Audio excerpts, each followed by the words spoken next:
Are you looking to become a better real estate investor? Then hang on, because you're about to experience another episode of the world's most popular real estate podcast, the BiggerPockets podcast. But before we get to this week's show, I wanted to invite you to become part of our community, BiggerPockets.com, the real estate investing social network. The membership is free, and you'll instantly gain access to networking opportunities, educational content, investor tools, and more. Sign up now and get a free copy of our book, The Ultimate Beginner's Guide to Real Estate Investing, read by hundreds of thousands of budding entrepreneurs. Just click this link right here or just head to BiggerPockets.com. With that, let's get to the show.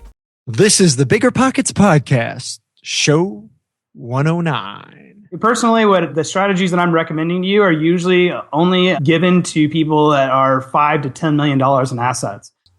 You're listening to BiggerPockets Radio, simplifying real estate for investors large and small. If you're here looking to learn about real estate investing without all the hype, you're in the right place. Stay tuned and be sure to join the millions of others who have benefited from BiggerPockets.com, your home for real estate investing online. What's going on, everybody? This is Josh Dorkin, host of the BiggerPockets podcast, here with my co-host, Mr. Brandon Turner. What's going on, Brandon? Do you have a Band-Aid? I took some Advil, man. My head is pounding. Yeah. I got like this hole right there where like it's bleeding from all the stuff I learned today on this podcast. So crazy amount of stuff people are going to learn. You'll get a Band-Aid ready. It's a good show. Yeah, this is a great show. And there's so much. Like, one thing I noticed, like, the more I get into real estate, the less real estate books I read, right? We've talked about that before because I've read a lot of real estate books. I still like them, but I don't learn a whole lot from real estate books. Today, I learned more than I've learned in the past, like, 20 years combined. I feel like his brain is bleeding. It's bleeding. There's so much going on. So anyway, people are going to love this. It's definitely, we're talking about asset protection, but it's not boring. This is like entertaining, funny. Well, you're listening to us. I mean, we keep it real. But And this show, I tell you what, this show is for everybody, from somebody who's thinking about investing in real estate all the way to somebody who's been doing it, who's got, hundreds of properties. There's something to be learned. There's some tips in here that blow your mind. Apparently, there are tips here that your lawyers don't want you to know about. There's some really good stuff. So definitely pay attention. This is show 109 of the BiggerPockets podcast, and you can check out the show notes at BiggerPockets.com/show 109. Also, we want to make sure that you guys sign up for this week's webinar at BiggerPockets.com/webinar. We did one a few weeks ago on multifamily, and it was huge. It was awesome. It was amazing. The feedback was phenomenal. If you have not yet checked out our webinars, we definitely recommend you do that. Again, BiggerPockets.com/webinar. Before we move on, hopefully you guys got a chance to check out the new wholesaling calculator that we launched last week. Couple weeks ago. Was it? Oh, it was 2 weeks ago. But if not, definitely check it out. BiggerPockets.com/calc. You could find it there. And I think that's all I've got on that. We've got trivia, don't we? We do. So last week we interviewed Grant Cardone, and it was an incredible podcast. If you guys have not listened, if you haven't listened yet, go listen to that one right after. It's the one show of all the shows that you probably want to listen to. Yeah, it's amazing. Anyway, so in that interview, Grant mentioned that 2 years ago, he bought a huge apartment complex in Florida. I think it was like 1,000 some units. And he said he won the bid against 38 other investors, even though he was the lowest bid, because he did two incredibly unique thing. So the question today is, what were those two unique things that he did to win that bid? So if you think you know the answer, send the email answer to trivia@biggerpockets.com for your chance to win the digital version of the book on investing in real estate with no and low money down, written by me. And if you want to get a copy of that book right now without the trivia, it's on sale actually over on Amazon. So go over there and pick it up, or just go to biggerpockets.com/no money. And we link to the Amazon sale from biggerpockets/no money, so you could find it there. Yep. Awesome. Well, I think that's pretty much all the upfront. Why don't we get on with today's show? Sponsor? We do. There we go. Let's not forget our sponsors, guys. They're awesome, so we can't forget them. All right, here we go. Let's bring it in. Thank you, by the way, to our sponsors for all the support. And here we are. All right, this episode is brought to you by RealtyShares.com. RealtyShares is a real estate crowdfunding platform that allows accredited investors to invest in pre-vetted real estate deals online. So investors can browse and invest in both residential and commercial properties that yield returns of 8 to 16% annually. As a RealtyShares member, You can also passively invest in professionally managed real estate investments in a variety of asset types and geographies for as little as $5,000, all from the convenience of your living room. So to learn more and to get started with a free account, visit realtyshares.com/biggerpockets. That's realtyshares.com/biggerpockets. All right, awesome. Good stuff. Good stuff. Thanks again to everybody who comes and sponsors us here on the BiggerPockets podcast. We definitely appreciate it. Also, quick heads up, if you have not yet left us ratings or reviews on iTunes, you're a listener and haven't done that, please do that. It really does help us get more listeners to the show. So we definitely appreciate it if you do that. And you can find the link on the show notes.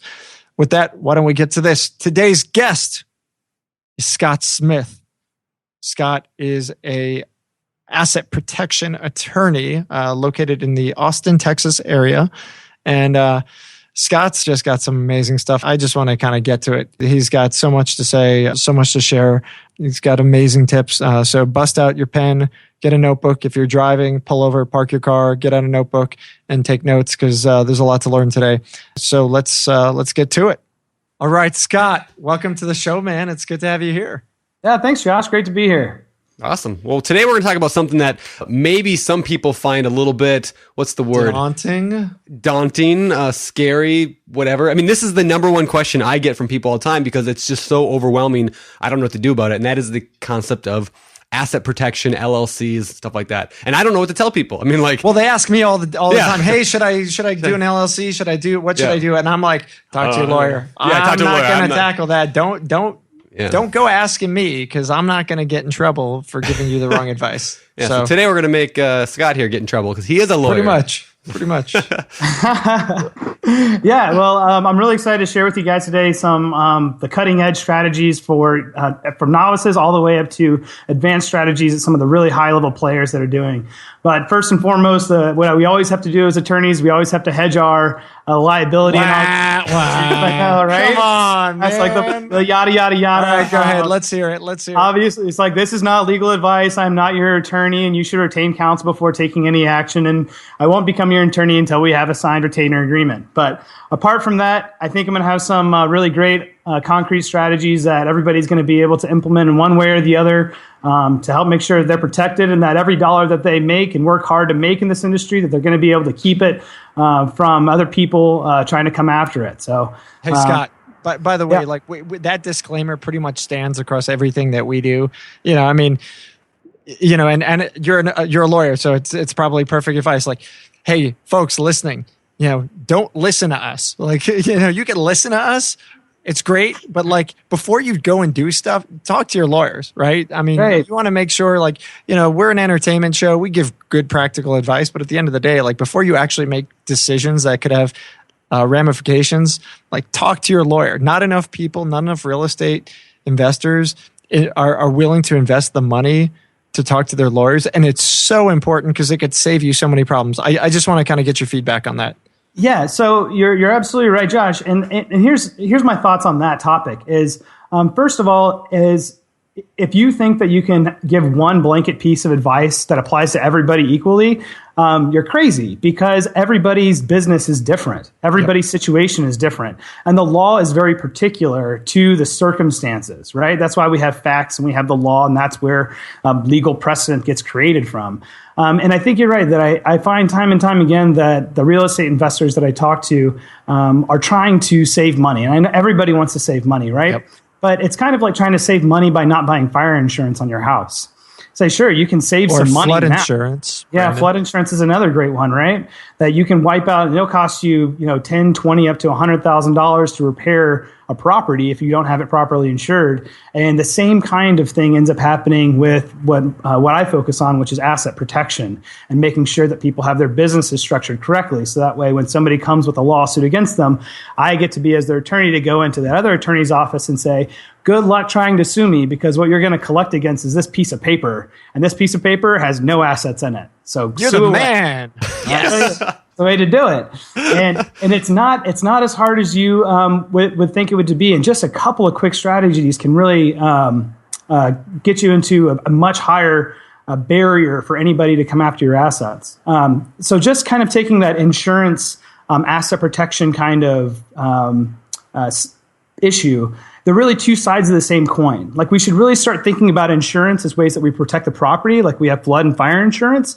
And we should think about asset protection the way that, how do we cover our assets?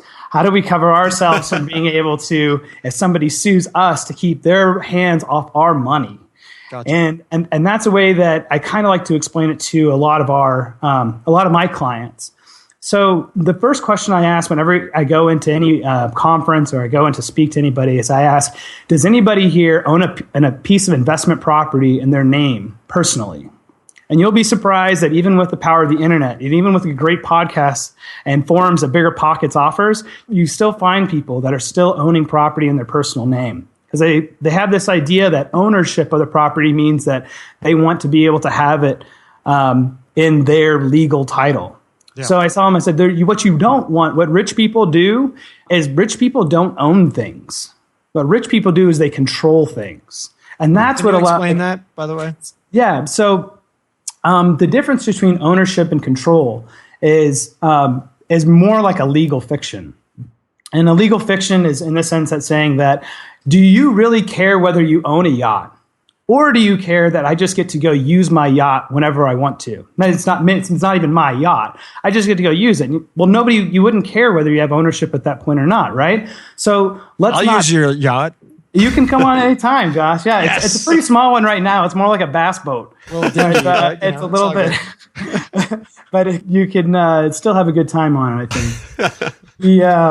So when we talk to them about that, is say, let's take the properties and let's put them into trusts, LLCs, and other type of business entities where you get all the benefit and all the money from your properties and the ability to control your properties, but without all the liability that comes with actually owning something.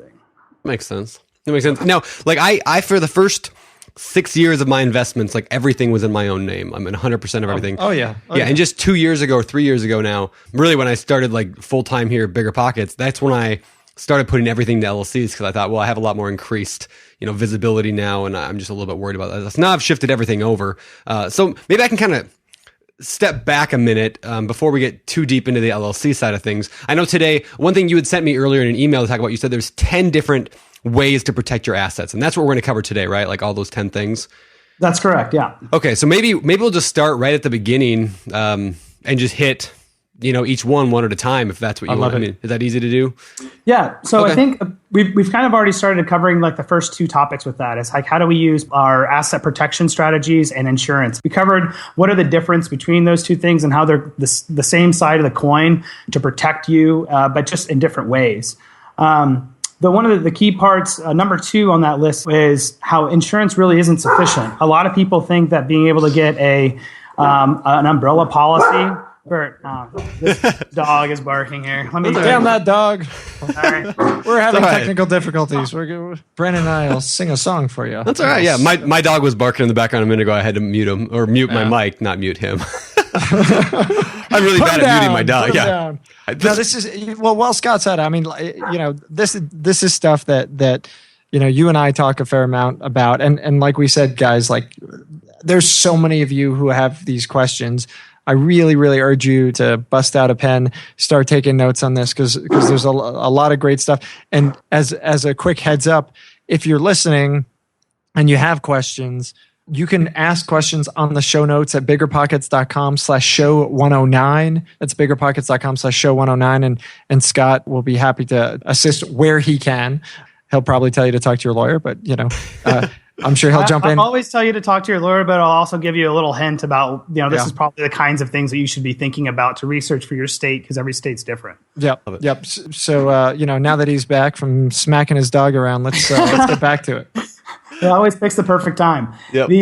So getting back to when we were talking about insurance and how insurance really isn't sufficient. A lot of people think if I have a couple $1 million umbrella policy, that's going to be able to cover me.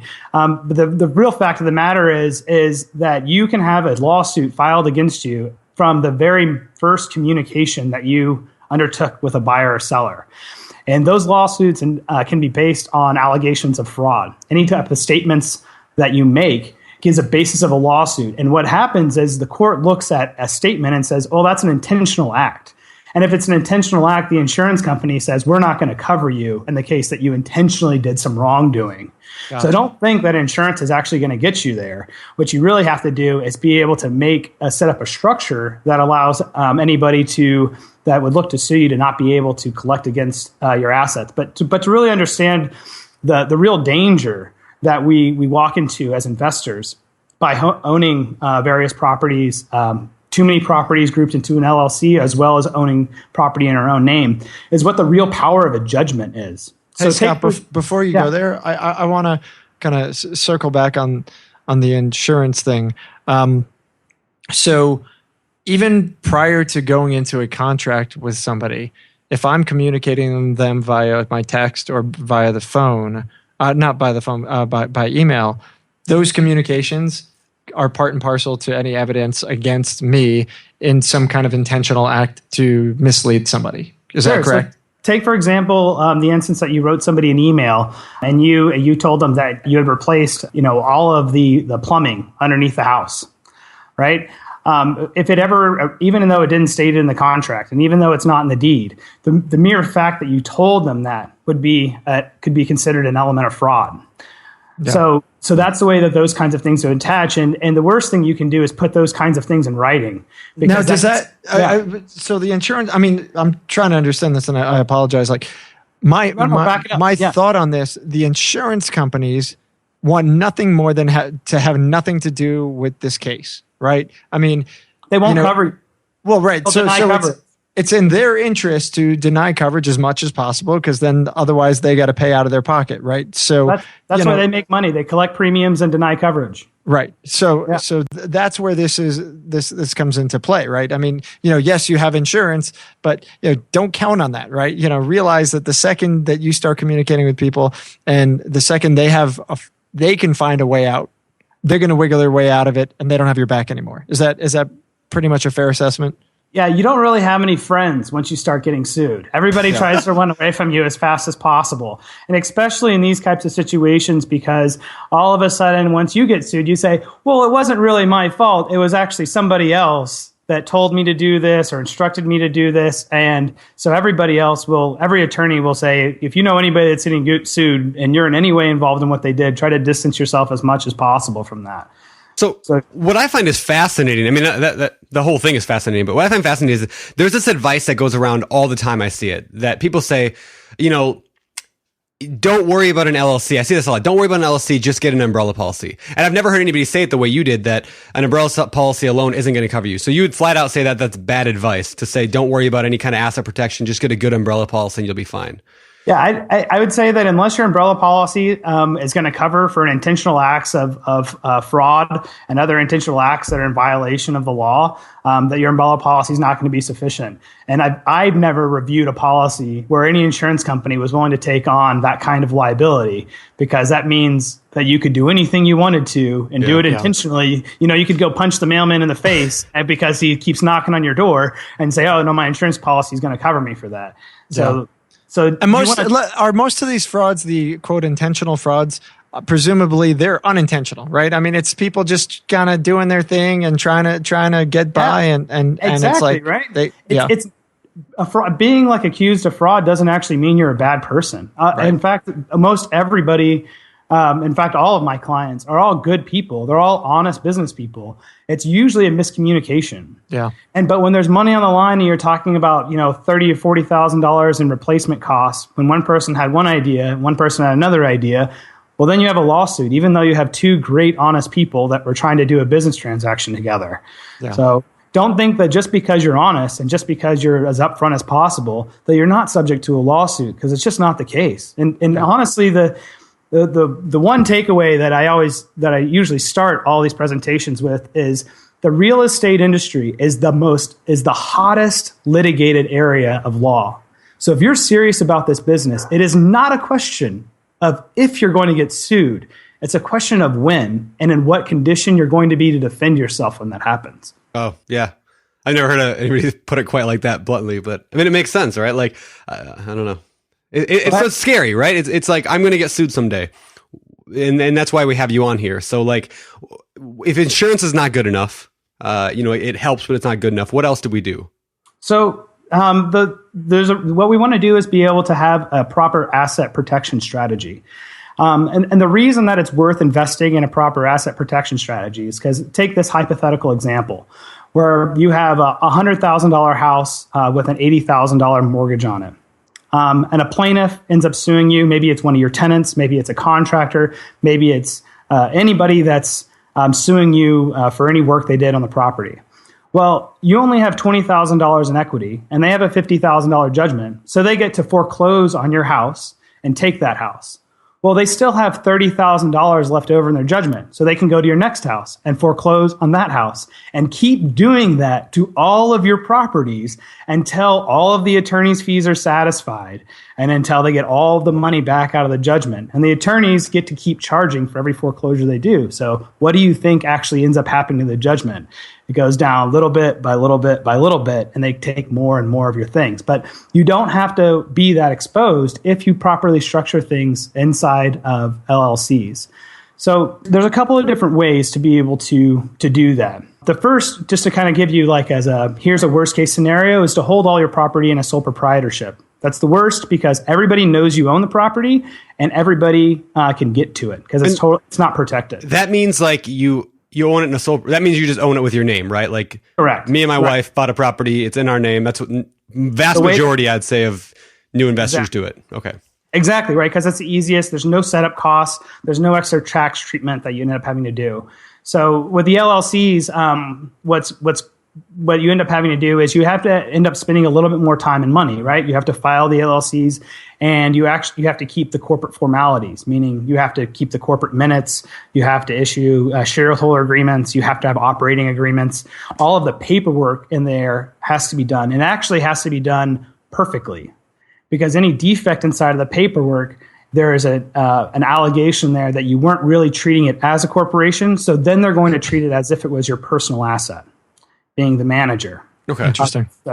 So you're going to want to make that's why it's worth it to pay the what we'll call it like attorney insurance, to be able to pay your attorney insurance, to have somebody else that's a professional look at it and make sure that you're prepared in the event that you end up getting sued. Yeah.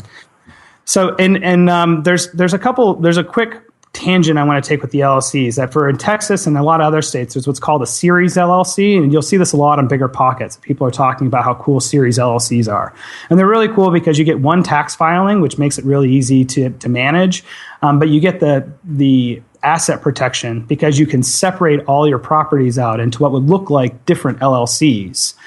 And so each house then would be owned by a separate LLC underneath the series. So even though you only have one legal entity, the court and the legislature kind of made almost like a fiction to say, well, okay, but we're really going to let people treat it as if they're separate entities. So they look. So if one of the LLCs in the series LLC gets sued, it doesn't spread to the other LLCs. Correct. Right. You're going to be able to isolate your assets that way. Okay. So it's like owning having an entity that owns another entity within it, like an S corp that owns an LLC. They're independent entities. Of course, as long as you're not commingling, right? So you want to make sure that, you're personally not making deposits of the company's cash into your own name and, playing around. You really have to make sure that you're keeping these entities separate, which I know in your notes is something we're going to get to. Yeah, you have to make sure that everything is separate when you're moving money around into accounts. You really have to kind of like step back and say, like, as if these were separate companies that were owned by different people, how would things need to be treated here? Yeah. And so that should be your assumption when you're starting to work in that type of structure. So I'm new. Okay, I'm new to the series thing. I don't know really anything about it other than that I've seen it mentioned. So in my business, I have, I think 5 or 6, 7 LLCs that are all just separate because I have one for each of my partnership, like ownership structures, essentially, right? So like the ones that I have with this partner, I have an LLC, this partner, I have an LLC. Is that something you're talking about? I should have those in a series LLC so the taxes are easier to do? Or yeah, that would be there'd be a way that you could do the taxes easier inside of a series LLC. But depending upon the complexity that you're doing, there's also the option of creating what's known as a Delaware statutory trust that operates very similar to a series LLC in that you can create different series inside of a trust agreement. And so a trust is just like it's just a filing that ends up happening in Delaware with an attorney and an agent in Delaware. But it's another way that you can separate it out. And those are arguably more protective than even an LLC, because Delaware actually created it to be in response to people moving their money offshore. So they wanted to create an entity that was arguably as strong as having an offshore bank account. So that way all the money wouldn't flow out. Well, Delaware is always at the forefront of, entities and structures, aren't they? Absolutely. Yeah. Delaware likes to keep the money positioned in their banks and inside of their control so they can charge their taxes on it, which is admirable. Yeah, it's great. That's good political business. Is if you can make money off of taxes for other people's money, then you get to give it to your constituents. So it's a beautiful thing. So they like to protect themselves with that. So they've done it. So this is called a Delaware Statutory Trust. Correct, yeah. Or DST for short. Do we want to cover that now, or do you have that later on planned to talk about? I have that a little later on. Okay. There's only a couple of things that we can jump to that and kind of backtrack a little bit. Sure, if you want to, whatever. The things that you're going to want to know about a DST is, apart from what I've already told you, is that it's really easy to create new business entities in a DST, and they don't actually have to be recorded with the state of Delaware. You can just it's almost like as if you were to create an LLC for an investment package for recruiting potential investors, but the only piece is a piece of paper that's inside of your desk. Hey, so I'm going to ask you to repeat yourself, because I'm sure that I'm not the only one who's like, Yeah, I get like 50% of that. Yeah. Okay. Right. Yeah. Tell me really quickly. Why would I pick? I think this is the question that people want to ask. Why would I choose a DST over an LLC or a series LLC? I think that's the fundamental question. Yeah. So granted, this type of strategy is usually for like bigger players that are end up happening, right? Don't insult me, man. I'm a player. Give a real player. And what ends up happening with that is it's the upfront costs to create it are expensive because it's got to be done right. But after that, you can create what would almost be like any of these investment structures underneath it really quickly and easily. Like within a matter of hours, you'd be able to create a whole new legal investment package to be able to shoot to investors. And it's really tough to get at the money once it's inside a DST from any type of court action. So if you're looking at EB-5 money or foreign investment money, and you're worried about what could happen in another country or what could happen with somebody else that looks like they're a little shaky in their legal position and what's happening in other places, a DST is a great way to kind of shelter what the money is, because it's really difficult for people to find out that the money is there, and even more difficult for them to be able to get a judgment inside of Delaware to enforce, to be able to get at that money. So did that answer your question, Josh? Yeah, I think it did. It's still, I will tell you, I'm going to listen to this episode like 3 times. Well, this all, makes sense, but at the same time, I know I'm not alone in, wow, I'm still going to have to go and sit down with an attorney. I mean, this is a broad overview, right? That's what this is. You're not here to tell us what to do. And I know that listening to this, I'm like, oh man, I know I'm going to have to take notes on all the different, structures, and I'm going to bring it in and say, hey, which one of these are the ones for my situation are going to be best? And when I say me, I mean me being our listeners. I'm assuming that's probably going to be what they're going to need to do. And I have actually a suggestion. Here's my thought. Scott, would you mind? I mean, I know we're still going to talk about all the rest of this, but would you mind maybe you and I sit down and we'll outline like a PDF? Like we'll go through all the stuff, like outline the notes of what we just talked about today, and we'll put it in the show notes so people can download it. Is that cool? Like, yeah, that's absolutely cool. And I have idea. plans to be able to do. I've done some posting on the BiggerPockets blog on some issues that end up coming up along these things, and my plan is to keep creating those type of reference documents for people. That's awesome. So it's really easy for me when I'm in the forums that I can be like, hey, I just wrote a post about how you can use trust and LLC structures and kind of all that. So I love that. Fabulous. Yeah, so if people are listening and want to go to biggerpockets.com/show109, we will have a PDF that you can download with a lot more detail on what we're talking about today. Just throwing that out there. So perfect. Me and Scott will put that together. So anyway, okay, going back to we were just talking about the DSTs, and that was based because we were talking on the series LLC thing. Yep. So maybe I can just ask you, because I got you on here and I like taking advantage of my position. Oh, here we go. I've got, like I said, 6 or 7 LLCs. Should I do a DST based on what you know of me? I know this is quick. Should I do a DST or a series LLC? Are you having lots of are they all different types of asset classes, or are they all real estate? They're all real estate. Yeah. So you're probably okay. And they're all the same types of real estate. Like you don't have really huge commercial transactions combined with single family homes and whatnot. Some are single, some are like small multis, and there's a 24 unit. Right. So I'd say what you could probably be okay with is a series LLC in that case, and just go ahead and take the same types of assets and group them together. So don't keep your fix and flips with your buy and holds. And there's a really good reason to do that. Why is that? There's got to be a reason. Yeah. So the reason that you separate those out is because it's tax treatment that the IRS will do. If the IRS, those types of investments are taxed at different rates. So if the IRS were to audit you, they actually get to choose when they see that type of income, which tax rate they want to tax you at. And I've never known the IRS to tax people at the lower rate if they have the option. So don't give them the option. Separate things out. And if you have different kinds of companies that you're running, or really big projects where you're having big fundraising that has to go with it, then it makes sense to go ahead and spend the money for the legal work to be able to establish your DST. But for whatever you're doing with that, like it's so cheap in reality to hire an attorney to be able to give you that initial advice of what you need to do, as compared to what it's going to cost you in taxes if you ever get audited, or if you ever end up having a lawsuit get filed against you. Because a lawsuit alone is really expensive, and that's just for attorney's fees, much less having a judgment. Well, you and I are talking after the show more. I was like, is that Bill? Here you go, Scott. I think it is. Just saying, man. Saying. All right. We're not to sabotage Brandon or anything, but dude, really? Okay, well, I do have one more question. Then. This is important, right? So people who already have LLCs set up, can they still jump into a series LLC, or do you have to start all over?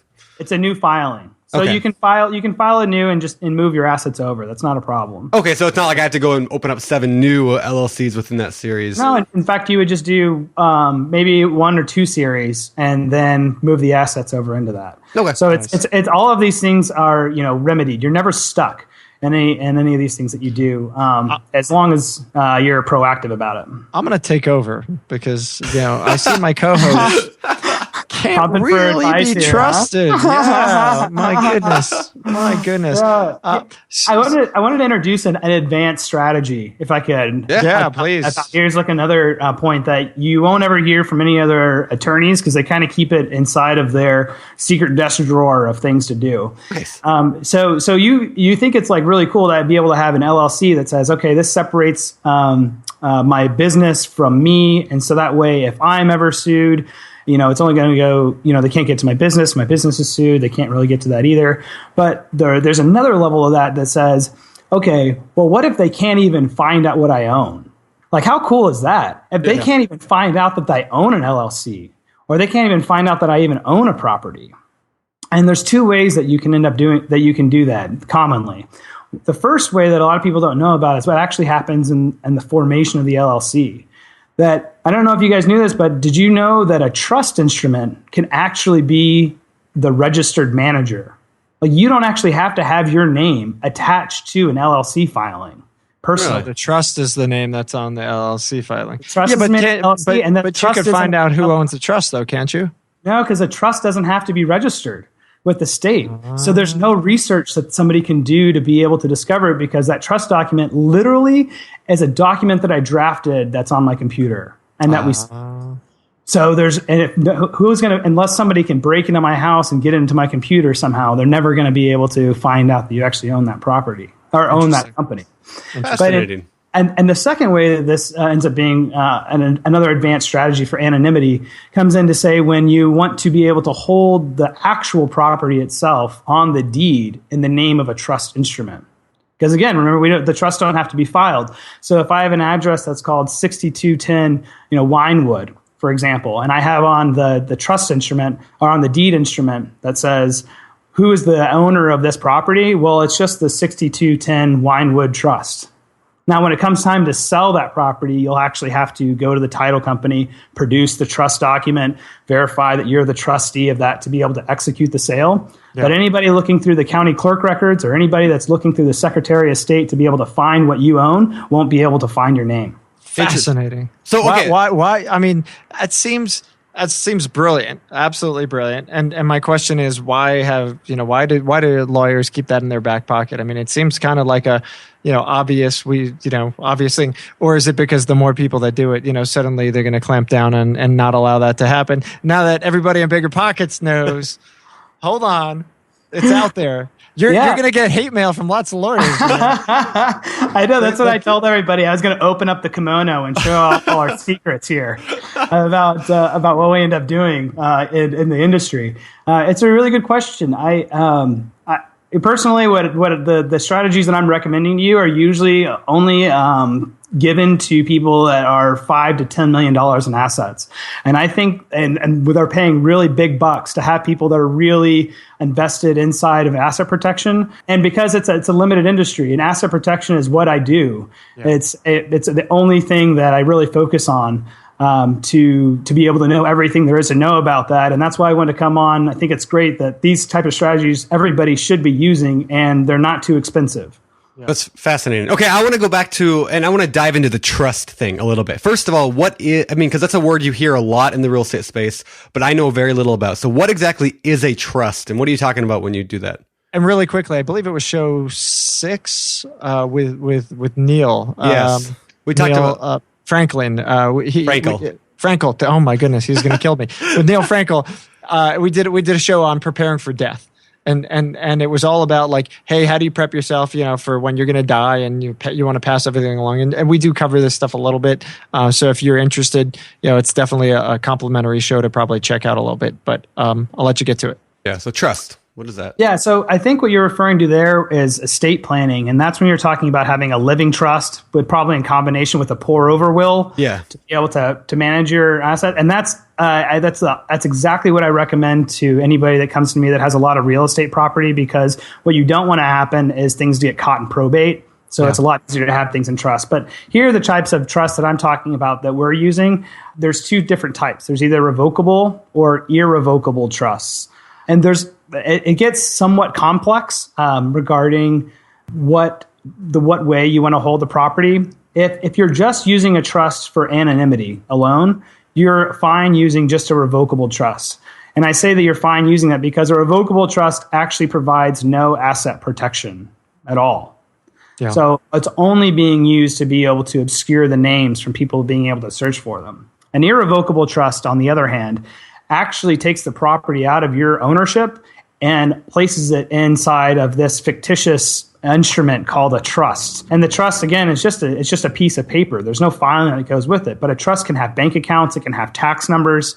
You can operate a business outside of a trust. And if it's an irrevocable trust, that means that if anybody sues you personally, they're not able to get at the trust assets. But nor are you, though, correct? I mean, aren't you typically using like an outside trustee, somebody that you trust to kind of manage said trust? It's hard, and answer a question with that word 6 times. But isn't that what we need to do?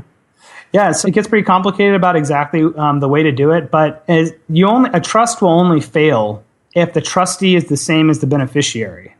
Yeah. So there's a couple of ways that you can get around that, and it depends upon your state's laws regarding the issue. But if you have a beneficiary that is an LLC, for example, you can own the property inside of a trust. And since the beneficiary is an LLC, then you could actually be the trustee. Or in the example, is I can appoint Brandon Turner to be the trustee, and inside the trust instrument, Brandon Turner can go ahead and refer control of the trust corpus, whatever's inside of the trust, to my operating company. Scott Smith's operating company is actually going to do it. And so there's ways around the legal technicalities of how that gets established. And that's why it's a good idea to have an attorney look over that to make sure that you're going to have that structured correctly. Got it. So, or not really, but yeah. I'm getting a good foundation at least. So here's a couple of questions that I related to that. First of all, LLC. I'm gonna throw out both questions now, even though they're completely different. LLC versus trust. That's my first question: is what should I do, or what should a person do, and why? And then the second question is, how much does this cost? I know that's a very weird question, but like, am I looking at, if I need a lawyer to help me set this up, am I looking at $1,000 or $10,000 or $50,000? So right. So I'll take them in reverse order. Right. In reverse order, you're thinking in terms of like thousands, but probably not tens of thousands, unless you have a really big organization, like really, really big organization that you're doing. And by really big, I mean like 50 plus properties, and upwards in that range. Okay. But to the answer to the first question is that I'm gonna have to give you almost like a non-answer, in the sense that it really depends on what state you're living in. But I'll tell you that just to be able to say here's a blanket thing, that if you want to say here's a jumping off point for most people, is you can start off with looking at a series LLC. If you have the ability to be able to do a series LLC, go ahead and do it. If you don't, then start looking at multiple LLCs with holding properties and trust underneath the LLCs. And if you're acquiring property, another way to be able to do it is to have the trust instrument itself actually acquire the property. Because remember, the trust is just a piece of paper, right? And we can create that, in 15 minutes on your computer to be able to print out. And the trust can be the one that's actually negotiating all the contracts and holds all the liability for what could result from them. Go ahead, Josh. All right. So as I raise my hand, yeah, cool. Me. Okay. So I think one of the questions that I recall hearing a fair amount on the site have to do with being able to purchase a property with a company or a trust LLC that has no credit, no business. So let's take an example. I want to go and buy rental property on 123 Main Street, right? I have Josh's credit, and I've established my credit, and I want to purchase this property, right? So I go, now, do I need to write the offer in the name of the trust, or can I write the offer in my name? That's the first question. The second is, if I write it in my name, can I close in the name of the trust or LLC or whatever it is? And third, if I close in my name, and I've moved it over to a trust, is it now protected, or was it not protected because there's the public exposure of me having previously purchased it in my name, makes me open to the world? I guess those are my questions. Yeah. So starting from the beginning of that, so the trust can purchase the property. But taking a step back even from that point is that, Josh, you shouldn't be doing anything in your name. Like, that's how you get exposure. Yeah. Everything you should be doing should be in the name of another entity, as is like Josh is a trustee of this trust. And yes, even the offer. Even the offer. Okay. Even anything you do can be in the name or in the name of an LLC, even, is that you're a representative of this LLC. There's an LLC manager has probably more protections than a trustee, because a trustee could still be sued by mismanagement for the trust. But let's just go ahead and take it so far as the assets of if you were a manager of an LLC conducting the business. So, in the instance of a trust, the trust can enter into the contract and can negotiate the contract. Then when you actually have the contract at the final stages of what you want to do, you just have, you make it where the contract is assignable. And so when it's assignable at the time that you end up signing for it, it's immediately assigned over into your holding company of whatever way you want to have, whatever holding asset that you have for it. Gotcha. And how does the loan work on that? I mean, are you signing loan docs through the trust? Will lenders even lend money to a trust, or do I have to do that in my personal name? If lenders would be willing to lend me money based upon a document that I drafted up on my computer, it would be the most amazing thing I could ever imagine. I'd probably get in a lot of trouble for that. Yeah, I'd say you'd be in jail, wouldn't you? I'd probably be in jail pretty quick. No, so remember, we have to separate out, like, what is a loan really has nothing to do with the property. Yeah. The only thing that a loan has to do with the property is that the property is security for the loan. So the loan is actually going and being established by Josh's credit. Okay. Right. But the bank is going to say, okay, regardless of if there's ever a default on this note, we're going to make sure that we can foreclose on that piece of property. But in my experience, what I've always seen is, like, I mean, if I went to a bank and said, hey, I'm buying this property, it's in an LLC, they would say, well, you need to talk to our commercial department and put down 30% and blah, blah, blah. Like, they don't like lending on properties in LLC from what I've seen. Have you seen that in your experience as well? What are your thoughts on that? I think it's really particular to what banks you're working with and whatnot, and how well you can educate the people that are the underwriters for the bank about what type of legal structure you're doing. And the reality of the situation is that it can take some hand-holding with them and your attorney to be able to negotiate with them about what you're doing is really for asset protection purposes, that you're not really trying to hold a property that's really in your name. The flip side to it, what I see is that people will have property in their own name and they don't want to transfer it into an LLC because they're really afraid of what's called a due on sale clause, right? Me and my network of attorneys that I collaborate with on asset protection work, we've never seen a due on sale clause get enforced inside of recent history unless the note wasn't performing. Yep. So as long as it's not performing, a lot of times the banks just say, hey, listen, it's still a good investment. The asset class is still strong. We don't have to, the whole secondary market for them is still looking good and they're not losing money. So why would they rock the boat? Yeah. So as far as practical terms go, by the way, there's a monster. I mean, this topic, what you're talking about, due on sale clause, has led to some epic debates on the site. And it's interesting to hear an attorney say what you just said, and you're not saying go ahead and, violate some agreement. You're just saying, you've never seen it happen. I've never seen it happen. And I'm not advising anybody to break their contracts or to do anything like that. But when you sit down with your attorney, think about the practicalities of the situation as much as you're thinking about what is the actual, black letter law. Yeah. Gotcha. Yeah. Go ahead. And that brings up a good point too, is even if you are violating a due on sale clause, and this just, we could do a whole show on just that, but in all my research and what I've done, it's not breaking the law anyway. It's not necessarily a legal thing, right? It's a contractual thing, which I guess you could then say down the line that there's legal implications. But there's no law that says you can't break a due on sale clause. It's a clause. It's just a contract between two parties. Yeah. So again, I'm not giving advice on what people should do, but I had them in my personal name, and then I transferred my properties into an LLC. That probably technically violated a due on sale clause. Yet I did it anyway with the assumption that I've never heard of somebody getting called their note due. And that's a risk that I'm okay taking. If one of the banks decided to be a jerk and pull it on me, that's why I only buy incredible deals. So worst case scenario, I buy incredible real estate deals to give me exit strategies in case the 1 in a million shot happened where they're going to get mad at me for transferring into an LLC. So, and Brandon, I think your approach is actually the proper approach that investors should be taking.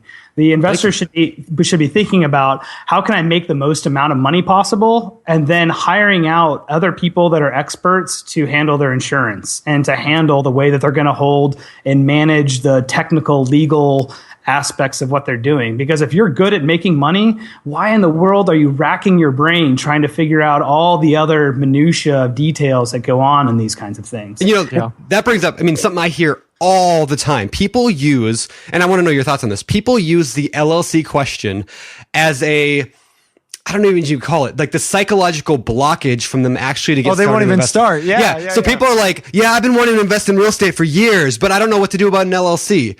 That's always where they stop. And I'm like, but remember, those are the people, Brandon, who weren't going to start in the first place because I agree. They didn't have a lot of them don't have the money to put down. A lot of them, are trying to start on the cheap. And you need money to invest in real estate? What? You need what? You need money? What? My name is Josh Stork, and I got a course for you for $997. You buy that course, but you need no money to get what? you can do it, but it's not easy. It's low money is more reliable, but whatever. Okay, anyway, moving on. All right. Hey, all right, good. So, did I cut you off or no? He was going to answer. So one last piece here before we get going. Yeah, is that a lot of times you won't end up wrapping up what's going on with the due on sale clause. Also is very important, but there's also an issue what happens with insurance, whether it's personal insurance or commercial insurance, and there's different pricing that can happen with that.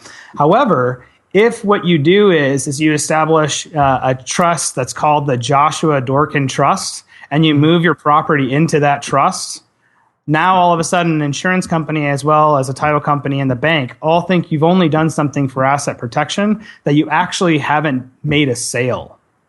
So it's a way that you can have some, and you can have some of the asset protection elements without actually triggering some of those contractual issues as well as the insurance issues, depending upon how they're structured. And it gets very technical. So gotcha. We're not going to ask. No, but I've heard that and again, it's more technical than I'm sure we can go into, but that trusts are like somebody, at least I mentioned one time, maybe I read it in a book, that trusts do not violate the due on sale clause typically because they're protected by U.S. law that says that a bank can't foreclose on somebody who transfers it into a trust. Right. And I believe, just shooting from the hip over here, I think that applies to like 1 to 4 unit properties. Okay. Gotcha. By the way, if you're trying to establish an entity for the purpose of hiding from potential folks who might want to sue you, I'm assuming naming it the Josh Dorkin Trust is a bad idea. Well, you wouldn't get the anonymity with that, right? Right. So I'm just checking because you wouldn't get the anonymity. Hey, I don't want these people who want to litigate against me to find it. So I'm going to name mine. The Brandon Turner Trust, the Heather Turner Trust. You probably want to be a little more anonymous in your naming. You want to be a little more anonymous, but the great thing about it is once you have the property, say like in a land trust, what's happening is that if you own like an apartment building, and you wanted to sell out, particular shares of that apartment building, that would end up happening because you want to diversify your portfolio a little bit more. There are other ways that really make sense to be able to hold the property inside of a trust and still be able to have some of the management that would go on with that. Boy, that's right. Like a whole topic, man. I mean, that's a show in itself right there.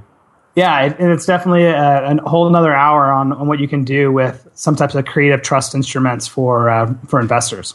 Yeah, nice. Talk about family office. I think that was the last thing on your list of things. What is a family office? I've got an office in my basement. Excellent. Yeah. I don't know if your family office is doing the same thing that my family office does, but my family office is the service that you can use for attorneys to be able to review all your paperwork for you. So even if you have all of your LLCs, and Brandon has his 6 LLCs that he has, I would bet dollars to donuts that unless he has an attorney reviewing all of that paperwork, that I could find a defect in there somewhere. Probably. Something that he has some I he hasn't dotted or T he hasn't crossed and what he's doing. So one of the things I always tell people, I said, it's part of your attorney insurance. It's part of your asset protection plan that you should be looking at saying, like, what does it cost for me to make sure that I'm solid whenever a lawsuit arises? Because once you get even threatened to get sued, it's already too late.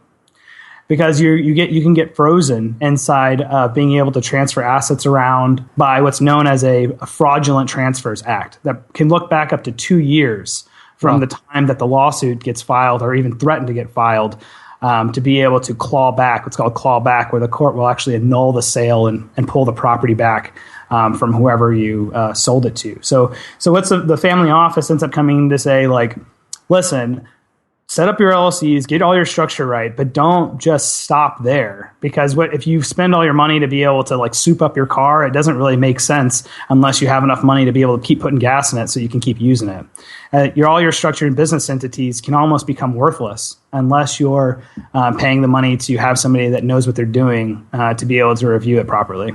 Okay, so family office literally just means a law firm to review stuff at some periodic basis. Is that what it is? Right, exactly. And it's called a family office because it's the type of law firm that usually only the really wealthy could afford. The people that had the 5-10 million plus in assets would be able to spend the money to protect their assets with the law firm.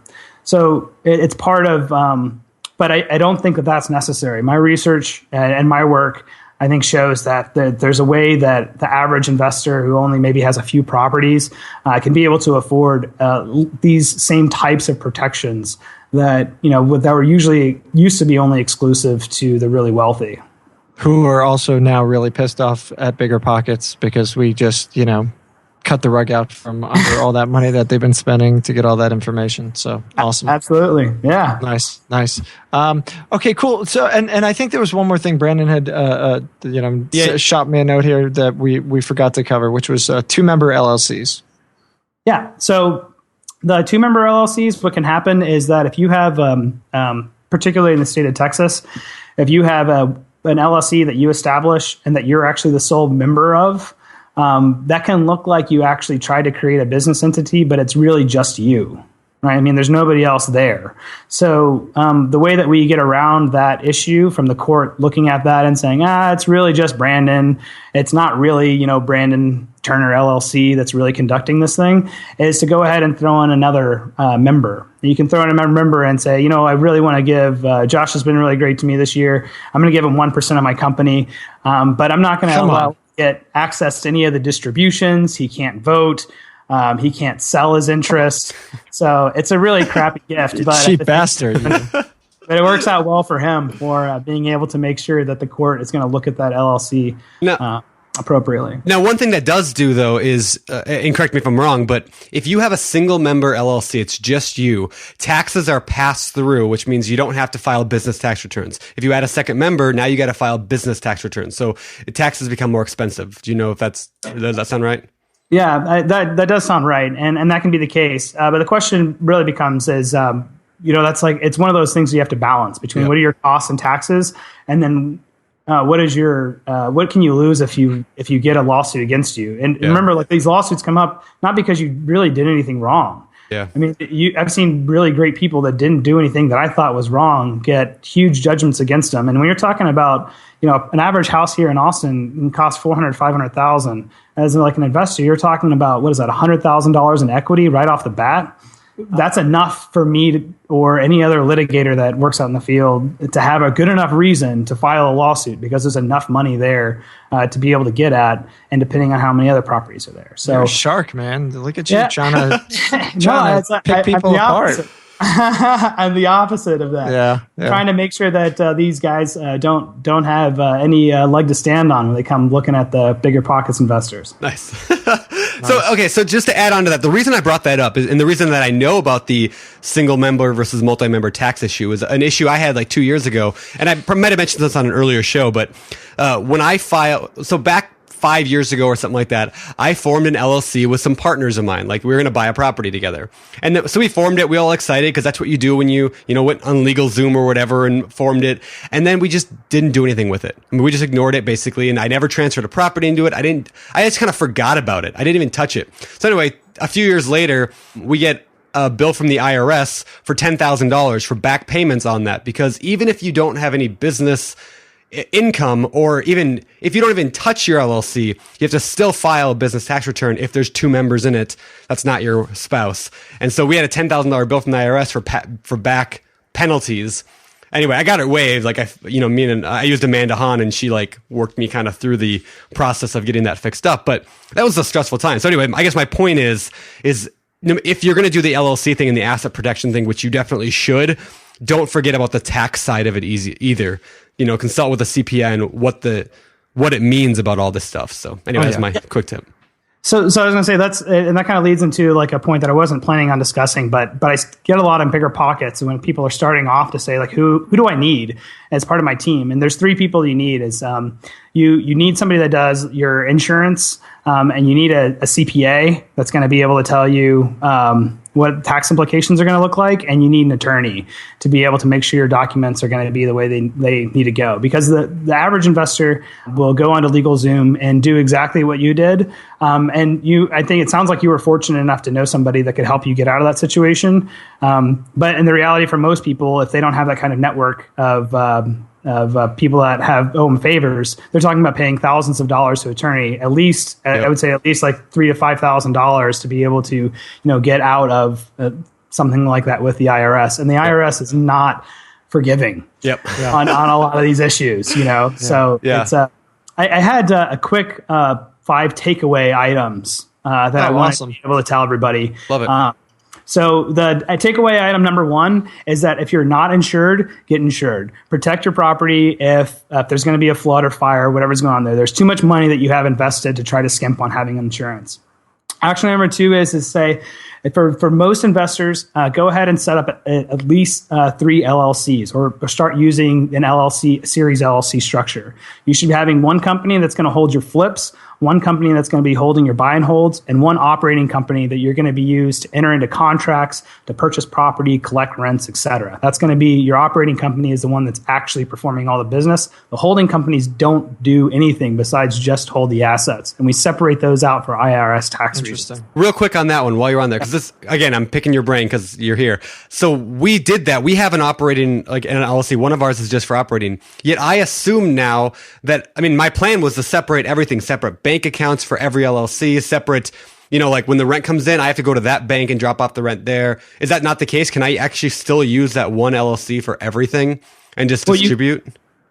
If you have any of the contracts that are coming in to the operating company, the way you can also end up doing is setting up different DBAs or assumed names for that one operating company that's an LLC. So you can have checks coming in all underneath different names, but for who's actually holding revenue from the property, you don't want any type of privity established between an asset holding company and somebody that is paying money to you. So there's, so you want one face to your company, and you don't actually want anybody to know who your other asset holding LLCs are at all. Like that should be not having anything inside of the public sphere, because that's the last thing that you want somebody to be able to find out that they could try to collect against. Interesting. Okay. All right. Anyways, that's great. So that's number 2. 3, right? That was 2, right? Yeah, that was number 2. So number 3 is that you should never have any assets in your name unless they're statutorily protected, like Texas has homestead protections, which makes Texas one of the best states to be able to do asset protection in. And in fact, you can have a company in Texas, an LLC in Texas, that can own property anywhere in the United States.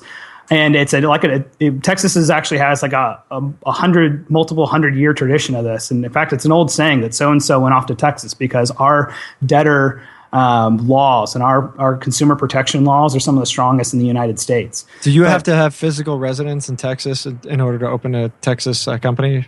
To open up a Texas LLC, you don't have to be a resident of Texas. Okay. So you'll have to have a Texas address and stuff like that. But us attorneys have already figured out all the ways that all the checklist of things that you need to be able to have there to be able to be in compliance. Yeah. But remember that we don't have any assets in our name, because when we have assets in our name, it increases our exposure, and that wealthy people don't have assets. They only control properties and get the benefit of the properties. Yeah. So when we get to number 4 is the family office, is that that if anything is not being properly maintained inside of your corporate paperwork, it makes your asset protection plan vulnerable to having an aggressive litigator come at it and be able to dissolve your corporate structure. So we should be thinking about the money that we're paying out to be able to maintain our structure is kind of like maintenance on a house. You would never think that you could build a house once and that it'd be good for forever. So there's always additional updates that you need to do. And we all know every year Congress tries to act, even though they've had a hard time recently with that, but they're to pass laws that are always changing and that you would need to be able to keep. What, we have to work together to pass laws? What? Yeah, right? Like, why can't we all just be friends? So on number 5 is a takeaway when we talk about looking at cost. The cost of a good asset protection plan is approximately, in my experience, has been about half the cost of the attorney's fees alone in a single lawsuit. So apart from saying that you had a judgment against you or anything like that, we're talking about even if you were to go get sued and win, the cost of that is half the amount to be able to have an asset protection plan as it would be the cost of having a lawsuit. So you can look at having as a 50% savings right off the bat by go ahead and being proactive about this. And remember that real estate is the hottest litigated industry, and it really shouldn't be an issue of when you're going to get sued. I mean, it shouldn't be an issue of if you're going to get sued. It's really just a matter of when, and that being a nice and an honest person doesn't protect you from lawsuits. It's not a legal defense. Hey, Scott, how do I go about finding a guy like you? I mean, obviously, we know you're open and available, yada, yada. You guys hit up Scott. Yeah. He's the man. Yeah. But like, hey, I'm in Maine and I want a guy who's in my area. How do I find a good attorney who knows his stuff like you, Cole, in this stuff? In this field, the asset protection. It's kind of the same question of asking, like, do you have a good doctor, right? If you ever ask somebody if they know a good doctor, they always say, oh, no, my doctor is the best, because nobody wants to believe they have a crappy doctor. It's the same thing that happens with attorneys, right? If you ask your buddy, do you have a good attorney? Well, hell yeah, I have the best attorney that end up happening here. And it's also the same type of thing about saying, like, how do you know if a certain doctor is good? Yeah. Well, we don't really, as I'm not a doctor, I don't really know the criteria of what makes a good doctor. and really know how to judge like the quality of work they do. So I would say that if you're looking for somebody that's in your area, which isn't necessary, that you don't have to have somebody in your area. So if you can find somebody that you like that's not in your area, you can still use them potentially. They can't practice law in your state, but there's other ways around that. But I would go take out your smartest attorney friends for a really nice dinner and have them do some work for you to vet some people on your behalf. And perhaps you can skate out of there for the price of a nice steak and a great bottle of wine. There you go.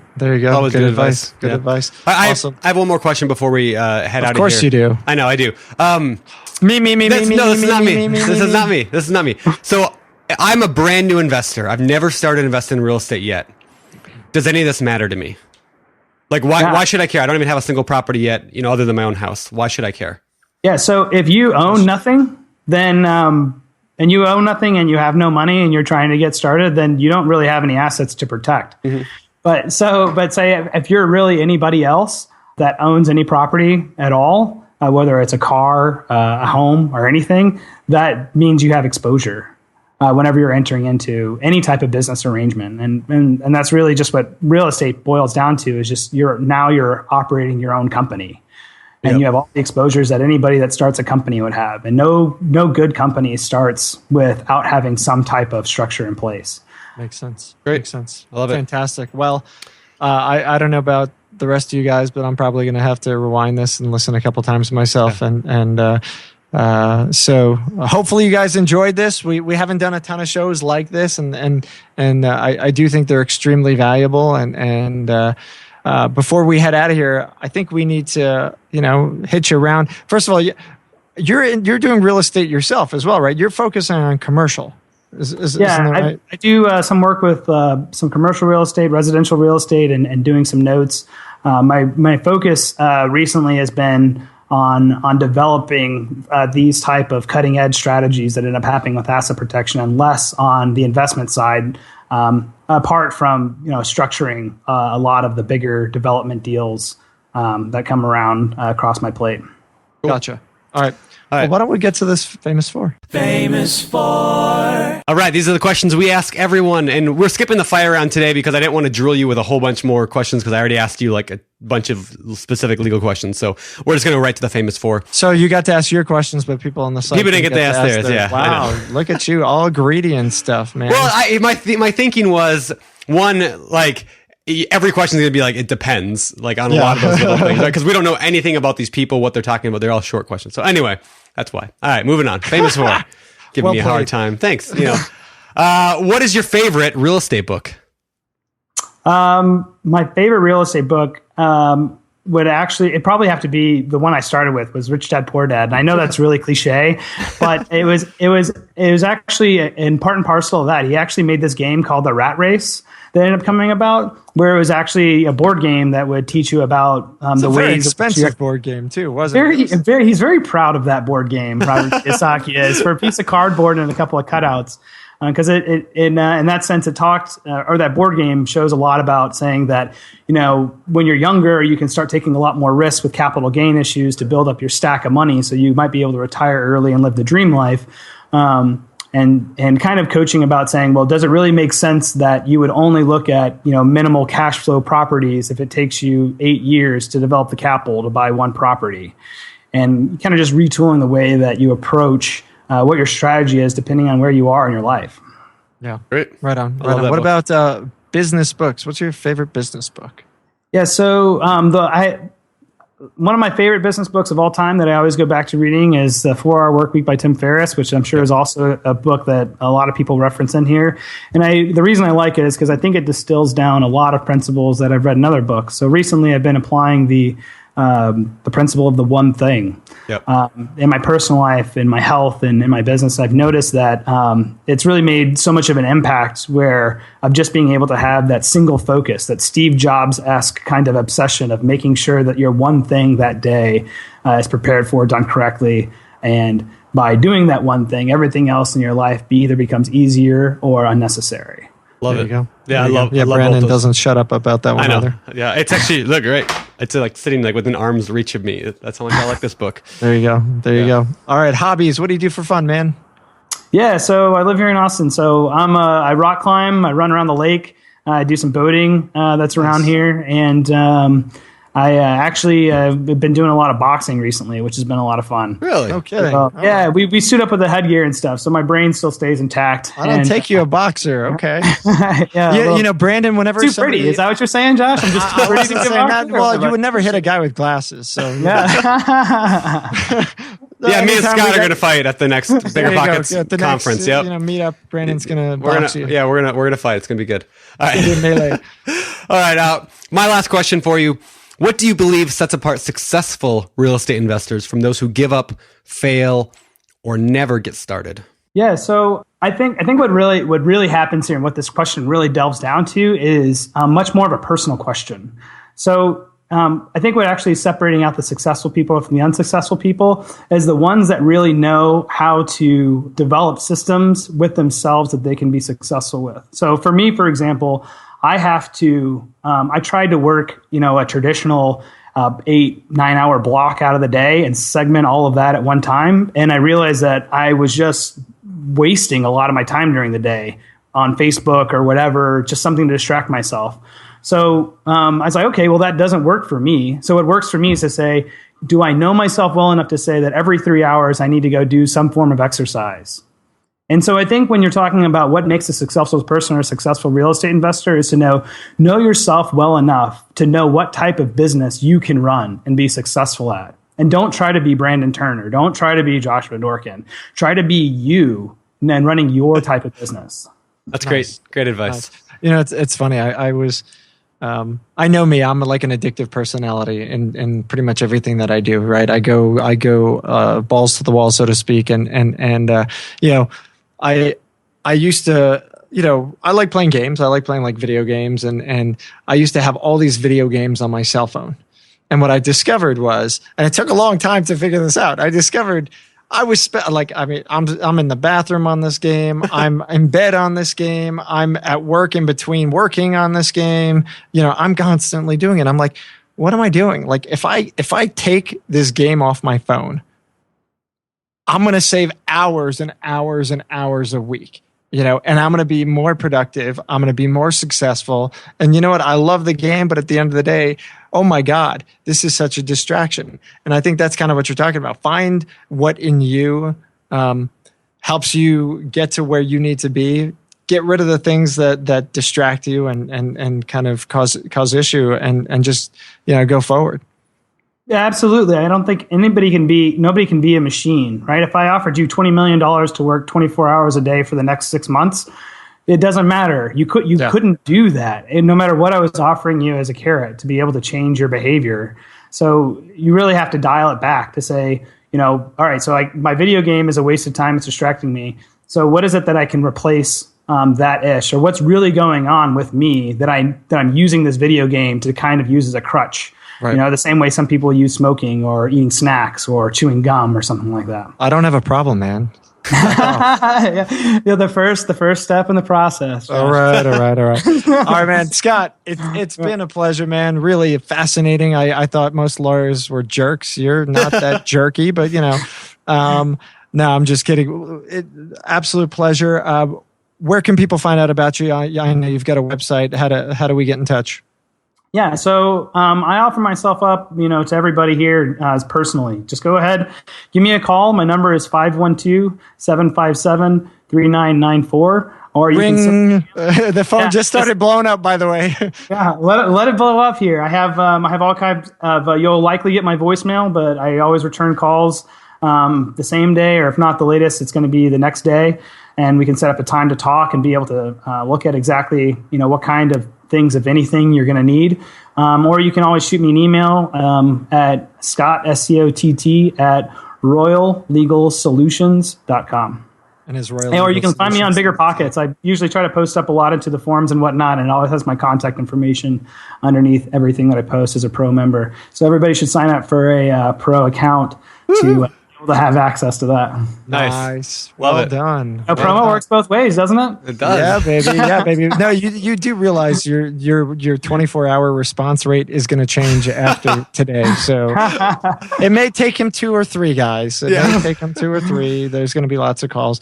Well, Scott, thank you so much, man. We really appreciate it, and it's been a pleasure.